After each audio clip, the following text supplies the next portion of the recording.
Big boss హౌస్‌లోకి wild cards రాగానే గొడవలు మొదలయ్యాయి. ఇక ఈ ఫైర్ స్టోమ్స్ యాటిట్యూడ్ మాత్రం మామూలుగా లేదు. ఇందులో ముఖ్యంగా దువ్వాడ మాధురి హౌస్‌లో కంటెస్టెంట్స్‌తో యాటిట్యూడ్ చూపిస్తుందనే చెప్పుకోవచ్చు. తను బిగ్ బాస్ హౌస్‌లో ఇలా యాటిట్యూడ్‌తోనే ఉండడం చాలా తనకు మైనస్ అయితే అవుతుంది. ఈ వారం తను నామినేషన్‌లో లేదు కాబట్టి ఆడియన్స్ గ్రాఫ్ కొంచెం పెరిగే అవకాశం ఉంది. ఒకవేళ తను నామినేషన్‌లోకి వస్తే ఆడియన్స్ ఖచ్చితంగా దువ్వాడ మాధురినే టార్గెట్ చేస్తారు. ప్రస్తుతానికి ఈమె హౌస్‌లో కుకింగ్ డిపార్ట్‌మెంట్‌లో ఉండి కెప్టెన్ అయినటువంటి రాముతో ఓ చిన్న గొడవ అయితే పెట్టుకుంది. ఇక ఈ గొడవను ప్రోమోలో already Bigg Boss makers telecast చేశారు. దీంట్లో ఎక్కువ తప్పు దువ్వాడ మాధురిదే కనిపిస్తూ ఉంది. కెప్టెన్ రాము తను టేబుల్ దగ్గరికి వస్తే కూర్చోండి మేడం అంటే కూర్చోవాలా? నన్ను మళ్ళీ అక్కడ లేచిపోవాలి.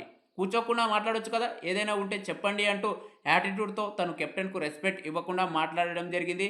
ఇక కెప్టెన్ కళ్యాణ్ కూడా అలానే చెప్పాడు.